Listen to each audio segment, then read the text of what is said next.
दोस्तों बाइबल एक ऐसी किताब है जिसे जलाया गया, कई देशों ने बैन भी कर दिया, लोगों ने इसकी सच्चाई का मजाक बनाया, लेकिन आज भी बाइबल ज्यों की त्यों बनी हुई है। आज भी लोग इसे पढ़ते हैं और सैकड़ों जिंदगियां लगातार बदली जा रही हैं। दोस्तों आज आप कितना बाइबल पर विश्वास करते हैं? आज इस वीडियो में हम बाइबल से जुड़ी हुई कुछ अनोखी बातों को जानेंगे, और इससे पहले हम इन बातों को जानें, यदि आप चैनल पर नए हैं तो चैनल को जरूर सब्सक्राइब कर लें। हम लगातार बाइबल बेस्ड वीडियोस डालते रहते हैं। तो चलिए दोस्तों अब हम शुरू करते हैं।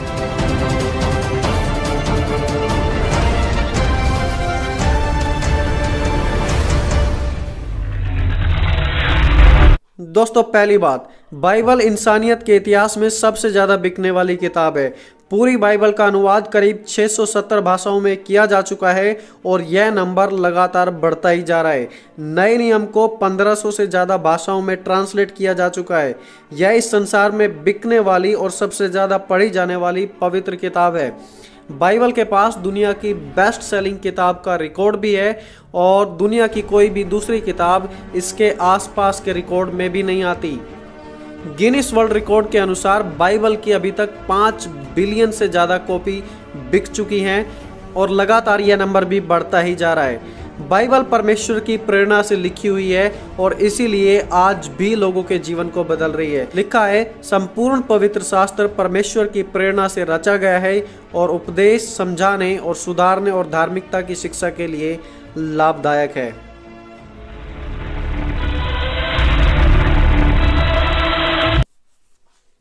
दोस्तों दूसरी बात, आज तक बाइबल पर किसी भी मनुष्य का आक्रमण प्रबल नहीं हुआ है। इतिहास के डार्क पीरियड के समय बाइबल को जलाया गया, बैन किया गया। काउंसिल ऑफ टाउन हाउस ने सन 1224 में इस बात की घोषणा की, जिस किसी के पास भी बाइबल, चाहे नया नियम या पुराना नियम, जिस किसी के पास भी मिला तो उसे कड़ी से कड़ी सजा दी जाएगी। पासवानों को, पादरियों को भी बाइबल रखने के लिए मना किया गया था। काउंसिल ऑफ टेरागोना ने 1234 में इस बात की घोषणा की कि किसी भी व्यक्ति के पास यदि नए नियम या पुराने नियम की कोई भी कॉपी या बाइबल मिलती है तो उसे 8 दिन के अंदर अंदर लोकल बिशप को वापस कर दिया जाए, ताकि उन सभी बाइबलों को मिलाकर जला सकें और बाइबल का अस्तित्व खत्म कर सके। लोगों ने इस पवित्र बाइबल के लिए, इसे बचाने के लिए अपना खून बहाया है, इसके लिए अपनी जान को दांव पर भी लगाया है। जॉन विक्लिफ पहले व्यक्ति थे जिसने बाइबल का इंग्लिश में अनुवाद किया। इसके लिए उनकी मृत्यु के बाद उनकी हड्डियों को भी जमीन से खोद कर निकाल लिया गया था और उसे जलाकर एक नदी में फेंक दिया गया था सन 1415 में। विलियम टिंडल दूसरे ऐसे व्यक्ति थे जिन्होंने बाइबल का अनुवाद किया और उन्हें भी जलाकर मार दिया गया था। बाइबल में लिखा है, पवित्र शास्त्र की कोई भी बात असत्य नहीं हो सकती। दोस्तों तीसरी बात, बाइबल और आर्कियोलॉजी बाइबल को सपोर्ट करते हैं। कुछ लोगों का मानना है कि साइंस बाइबल के विरोध में है और बाइबल को झूठा साबित करती है, लेकिन सही विज्ञान हमेशा बाइबल के साथ है। उदाहरण के तौर पर यशायाह 40 उसका 22 में बाइबल बताती है कि पृथ्वी का आकार कैसा है। लिखा है, यह वह है जो पृथ्वी के घेरे पर बैठता है। वैज्ञानिक खोज से पहले ही बाइबल में यह बात लिखी थी और बताया गया था कि पृथ्वी का आकार कैसा है। तो बाइबल ही एक ऐसी किताब थी जिसमें बताया गया था कि हवा में वजन होता है। लिखा है अय्यूब 28 अध्याय में, जब उसने वायु का तौल ठहराया। साइंस को यह बात मात्र 16वीं सदी में पता लगी, लेकिन बाइबल में यह बात हजारों साल पहले लिखी गई थी और इसका जिक्र साफ साफ अय्यूब की किताब में था। और इतना ही नहीं, हर दिन बाइबल से जुड़ी नई आर्कियोलॉजिकल खोजें भी होती जा रही हैं।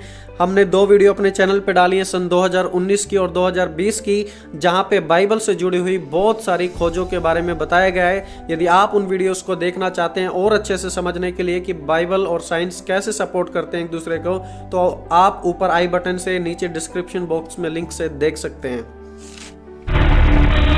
दोस्तों चौथी बात, बाइबल शुरू से अंत तक एक ही संदेश देती है।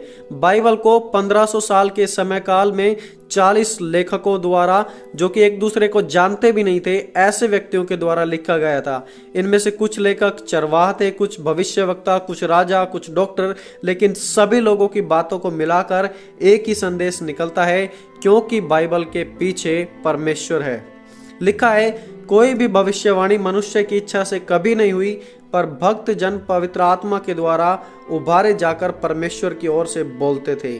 और बाइबल में उत्पत्ति से लेकर प्रकाशित वाक्य तक यीशु मसीह के बारे में बताया है कि दुनिया का उद्धारकर्ता आएगा जो दुनिया को उनके पापों से बचाएगा और अपने पिता की इच्छा को पूरा करेगा। दोस्तों, पांचवी बात, और यह पांचवी बात बाइबल को दुनिया की सभी धार्मिक किताबों से बिल्कुल अलग कर देती है, और वो है भविष्यवाणी। भविष्यवाणी का मतलब होता है भविष्य को पहले ही बता देना, history and future written in advance. Encyclopedia के अनुसार बाइबल में 1817 भविष्यवाणियां हैं, जिसका मतलब है कि पूरी बाइबल का 27% भाग भविष्यवाणी है। दुनिया का दूसरा कोई भी धर्म इसके आसपास के आंकड़े भी नहीं छू सकता। यीशु के जन्म, मौत और उसके बारे में सब कुछ पहले ही लिखा था। दुनिया के अंत के बारे में और दुनिया के अंत के चिन्हों के बारे में भी सब कुछ बाइबल में पहले से ही साफ साफ लिखा हुआ है। आज तक बाइबल की एक भी भविष्यवाणी झूठी साबित नहीं हुई है। उदाहरण के तौर पर दानियल भविष्यवक्ता की किताब में आने वाले 4 शासन के बारे में पहले ही बता दिया गया था, और इतिहास भी इस बात का गवाह है। यीशु के जीवन से जुड़ी हुई करीब 125 भविष्यवाणियां पुराने नियम में पूरी हुई हैं, और वो सब यीशु में पूरी हैं और उनकी संपन्नता यीशु में देखी जाती है। दोस्तों, परमेश्वर शुरुआत से ही अंत जानता है, और लिखा है, मैं ही परमेश्वर हूँ, मेरे तुल्य कोई दूसरा नहीं है। मैं तो अंत की बात आदि से और प्राचीन काल से उस बात को बताता आया हूँ। मेरी युक्ति स्थिर रहेगी और मैं अपनी इच्छा को पूरी करूँगा।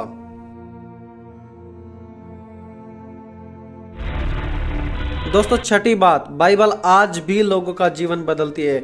लिखा है, जो मसीह में है वो एक नई सृष्टि है, पुरानी बातें बीत गई हैं, देखो वो सब अब नई हो चुकी हैं। मैंने खुद इस बात को देखा है कि बाइबल कैसे एक शराबी का जीवन बदलकर उसे एक अच्छा व्यक्ति बना देती है, एक झगड़ालू व्यक्ति को प्यार करने वाले व्यक्ति के रूप में बदल देती है। लोग इसके द्वारा अपनी गलत आदतों से निकलते हैं और स्वर्ग जाने वाले रास्ते को पकड़ते हैं। यह भटकते हुए को उद्देश्य है, और जो इधर उधर है उनको राह दिखाती है। रवि जकरियास जैसे व्यक्ति जो एक बार सुसाइड करके मरना चाहते थे, बाइबल पढ़ने के बाद आज उसी बाइबल के लिए अपनी पूरी जिंदगी जी रहे हैं। जोश मैकडॉल जो कि एक दूसरे व्यक्ति हैं, उन्होंने बाइबल को गलत साबित करने के लिए बाइबल को पढ़ना चाहा था, लेकिन बाइबल की सच्चाई को जानकर आज वो बाइबल की सच्चाई का बयान करते हुए नहीं थकते। दोस्तों, बाइबल को अपने घरों में ले जाकर ना रख दें, इसे हमेशा पढ़ें। और हमारे इस चैनल के द्वारा हम भी पवित्र बाइबल से जुड़े हुए संदेश शेयर करते हैं, इसलिए आप हमारे चैनल को भी जरूर सब्सक्राइब करें। और अगर आपको वीडियो से कुछ सीखने को मिला हो तो वीडियो को जरूर लाइक करें। और प्रभु आप सभी को आशीष दे। दोस्तों, मिलते हैं जल्दी अगली वीडियो में, तब तक के लिए जय मसीह की।